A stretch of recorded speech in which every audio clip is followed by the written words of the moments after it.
आप सभी लोगों को मेरा नमस्कार। जय श्री महाकाल, जय मां काली। मैं आप सभी लोगों को और एक नए वीडियो में स्वागत करता हूं। जैसे आप सभी लोगों को पता है कि हमारा कामेश्वरी यक्षिणी का सीरीज चल रहा था। साधक महोदय जो हैं वो अनुभव भेजे रहे थे। आज उस कामेश्वरी यक्षिणी साधना का तीसरा पाठ है। तो उन्होंने साधक महोदय ने हमको अनुभव भेजा है। तो उन्होंने क्या भेजा है, चलिए पढ़ के मैं आप सभी लोगों को सुनाता हूँ। धैर्यपूर्वक वीडियो के अंत तक बने रहिएगा। साधना सिद्धि की आदि के ऊपर आप लोगों को बहुत कुछ इस वीडियो में सीखने को मिलेगा। तो चलिए शुरू करते हैं आज के वीडियो को। जय श्री महाकाल आचार्य जी, आज मैं आपको तीसरे दिन के बाद के आगे का अनुभव भेज रहा हूँ। आचार्य जी, तीसरे दिन शुरू होते होते मुझको बहुत बड़ा चमत्कार दिख चुका था, क्योंकि कोई मेरा नाम का साइन रजिस्टर पे कर चुका था और वो मेरा रूप लेके हॉस्पिटल में भी आया और उसने लीड को तबीयत बोल के शॉर्ट टाइम लीव ही लिया था। जब लीड ने मुझको पूछा कि अब तबीयत कैसा है, तब मैं थोड़ा चौंका और अच्छा है बोल दिया और आगे अपने जगह पे निकल गया। मैं खुद हैरान था कि क्या हो रहा है। जब मैं अपने डेस्क पे पहुंचा सामान रखने के लिए, उधर एक अजब प्रकार का सुगंध आ रहा था। ये जो सुगंध था ये बिल्कुल ऐसा ही सुगंध था जैसा कि दूसरे दिन साधना में आया था। तब मैं समझ गया कि कुछ माया हो सकता है देवी का। अब मैं अपना काम पे ध्यान दिया।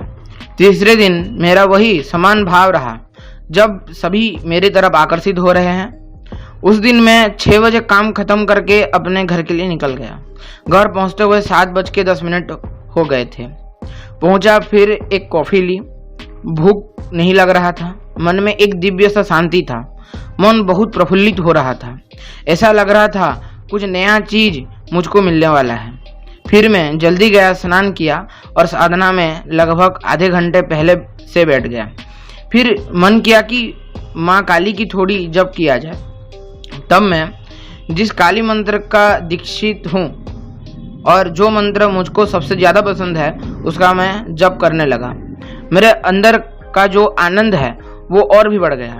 थोड़ा समय जप के बाद अब मैं यक्षिणी देवी जी का साधना शुरू कर दिया। गणपति आदि का पूजा करके फिर देवी का पूजा किया और जप शुरू कर दिया। जप के समय ध्यान में बैठा था। ऐसा लग रहा था कि अब मेरी आंखें कभी खुले ही ना, क्योंकि जप में इतना आनंद आ रहा था, उसकी कल्पना मात्र से मैं अभी खुश हो जाता हूँ। जब मेरा लगभग 105 माला चल रहा था, मैंने एक ध्वनि सुनी।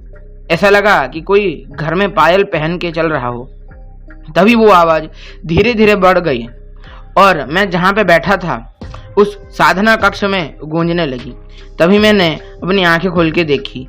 तभी मैंने एक पारदर्शी रूप में उस कामेश्वरी देवी की मूर्ति के ठीक बगल में मैंने कामेश्वरी को देखा, जो मेरे स्वप्न में आती थी। और जो देखा वो बहुत कम समय के लिए था, लगभग कुछ सेकंड के लिए। मैं देखने के बाद चौंक सा गया। तभी थोड़ी देर के बाद जब पता लगा, समझ आया, तो मैं बहुत खुश हुआ। तब मैंने अपना साधना का जब खत्म किया और फिर हवन आदि के लिए चला गया। हवन खत्म करते करते मेरे को थोड़ा समय हो गया और उसके बाद मैं थोड़ा खाना खा के सो गया। जब सो गया तब मैं फिर उसी पेड़ से थोड़ा दूर खड़ा था, जो कि मेरे को पहले 2 दिन स्वप्न में दिखा था। और मैंने देखा कि कामेश्वरी बैठी है उस पेड़ के पास। तभी मैं गया उस पेड़ के पास और बैठ गया। तभी कामेश्वरी मुझको देख के स्मित हास्य किया और बोला कि आज मैं आपके साधना के पास गई थी, कारण आपके साधना के मंत्र जब मैं साधारण दिनों से आज कुछ ज़्यादा ही वेग था, मैं रुक नहीं पाई, इसीलिए मैं देखने के लिए चली गई। मैंने बोला तभी कि क्या आपके नज़र में सही तरह से साधना कर रहा हूँ? तभी कामेश्वरी मुस्कुराई और बोली कि आपके साधना सिद्धि का प्रमाण तो यही है कि आप यक्षिणी लोक में आके मेरे साथ बात कर पा रहे हैं। तभी मैं थोड़ा चुप हो गया। मैं थोड़ा रुक सा गया। तभी कामेश्वरी बोली, चुप क्यों हो गए? आज क्या जानना है? तभी मैंने पूछा कि ये जो मैं आपकी साधना कर रहा हूँ इसमें मुझको सिद्धि कब मिलेगी और आप मेरे सामने प्रत्यक्ष कब आओगे? तब कामेश्वरी उठ गई और बोला कि आइए मेरे साथ। मैं उसके साथ गया। तभी उसने मुझको फिर से उस पहले दिन वाली नदी के पास ले गई। फिर मैं भी रुक गया और वो भी रुक गई। तभी कामेश्वरी बोली, जब साधक किसी भी शक्ति को अपने साथ लाना चाहता है तब उसको हमेशा ध्यान देना चाहिए कि शक्ति को वो किस रूप में सिद्ध कर रहा है। अगर वो शक्ति को पत्नी रूप में सिद्ध कर रहा है तो उस साधक के अंदर इतना क्षमता होना चाहिए कि वो उस शक्ति को अपने अंदर पूरी तरह से धारण कर पाए और उसको अपना अर्धांग दे पाए, तभी शक्ति की प्रत्यक्ष सिद्धि साधक को प्राप्त होती है। तब मैंने बोला कि क्या मेरे अंदर वो पात्रता है कि मैं आपको अर्धांगिनी के रूप में प्राप्त कर सकूं?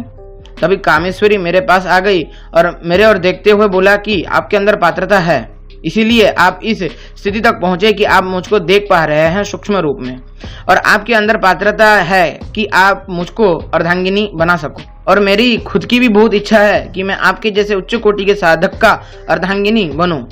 लेकिन बोल के वो रुक गई। थोड़े समय मौन के बाद मैंने पूछा कि क्या हुआ, आप रुक क्यों गई? तभी कामेश्वरी ने बोला कि मैं आपको पूर्ण सिद्धि हो चुकी हूँ अप्रत्यक्ष रूप में। मैं आपके साथ हमेशा चलती हूँ अप्रत्यक्ष रूप में, लेकिन प्रत्यक्ष रूप में उस पंचभौतिक शरीर के साथ मैं आपके साथ नहीं रह सकती। मैं थोड़ा चौंक गया और मैंने पूछा कि अगर आप मेरे साथ प्रत्यक्ष रूप में मेरी पत्नी बन के नहीं रह सकते तो क्या लाभ इस साधना का? तो तब कामेश्वरी ने बोला कि ऐसा नहीं है कि मैं आना नहीं चाहती, मेरा भी इच्छा है, लेकिन आपके ही पूर्व जन्म के कर्म के वजह से मैं प्रत्यक्ष नहीं हो सकती। तभी मैं हैरान हो गया कि मेरे पिछले जन्म में कर्म के वजह से ये हुआ। तब कामेश्वरी ने मेरे सर के ऊपर हाथ रखा और फिर उस नदी के जल को स्पर्श किया। तभी मैं देखा कि मेरे सामने एक दर्पण जैसा कुछ प्रत्यक्ष हो चुका है। उस जल में आ चुका था वो, और उसमें देख रहा कि एक जवान एक अकेले कक्ष में बैठ के माँ काली की मूर्ति के आगे जप कर रहा है। तभी इस चीज को कामेश्वरी ने देखा और मुझको बोला कि यह जो साधना कर रहा है ये आप ही हैं और आपका ये पूर्व जन्म है। तभी मैं देखता हूँ कि मैंने जप कर रहा था और अचानक से एक लंबी सी धारदार चाकू लिया और एक पशु का बलि प्रदान किया और उसी के रक्त से माँ को स्नान करवाया। और ऐसा मैं कई बार कर रहा हूँ, यहाँ मैंने देखा उस दर्पण में। तभी कामेश्वरी बोली कि लोकाचार के मत अनुसार आपने माँ काली की कई सालों तक गलत प्रकार से तपस्या किया, किंतु मंत्र और श्रद्धा सही होने के कारण माँ ने आपको सही गुरु दिलवाया था। उस जीवन में फिर आप माँ की सही तरीके से पूजन शुरू किए, लेकिन यह सब घटते घटते आप वृद्ध हो चुके थे और आपने मृत्यु को प्राप्त किया। मंत्र साधना और यमदंड के कारण कुछ पाप नष्ट हो गए और कुछ अभी भी बचे हैं, और वो पाप के कारण आप मुझको अब प्रत्यक्ष पंच महाभूत का शरीर नहीं दे सकते हैं। यहाँ सब देखने के बाद मैं सुन सा पड़ गया और सोचने लगा कि क्या यह साधना मेरा व्यर्थ गया। तभी मैंने कामेश्वरी से पूछा कि इसका कोई उपाय तो होगा कि मैं इन सब पापों को काट सकूं और आप मुझको पूर्ण सिद्धि हो सकूं। तभी कामेश्वरी ने बोला, रास्ता बहुत कठिन है, आप अगर चाहें तो होगा। तभी मैंने बोला, अवश्य मैं प्रयास करूंगा। तभी कामेश्वरी ने बोला, अब आपको एक व्यक्ति के पास जाना होगा जो आपको इस विषय में सहायता कर सकता है। तब मैंने बोला, ठीक है, आप बताएं उनका पता। तब कामेश्वरी थोड़ी चुप सी हो गई और थोड़ा रुक के बोला कि वो माँ भुवनेश्वरी के बहुत बड़े साधक हैं। नित्य प्रति वो गंगा स्नान करते हैं। जब वो गंगा स्नान करके आ रहे होते हैं तभी आप उनके साथ मिल सकते हो। जब आप मिलोगे आप उनको अपनी सारी बातें बताना, वो आपको अवश्य मार्गदर्शन करेंगे। आचार्य जी, आज मैं आपको बस इतना ही भेज रहा हूँ, आगे का भाग मैं आपको जल्द ही लिख के भेज दूंगा। और आचार्य जी, कृपया मैंने जो आपसे मंगवाया है वो कृपया जल्दी भेज दें ताकि मैं माँ की जो पूजा कर्म आगे कर सकूं। जय माँ काली। तो इस तरह से साधक जी ने हमको, कामेश्वरी यक्षिणी के जो साधक हैं उन्होंने हमको लिख के भेजा है। आपका स्क्रीन के आगे मैं पहले ही डाल दिया हूँ उसका फोटो। तो इनका जो अनुभव आप अभी देख सकते हैं कि इनको पूर्व जन्म के कर्म ने बहुत इशू कर चुके हैं अभी, या फिर इशू कर रहा है कि इनको सिद्धि ना मिले बोल के।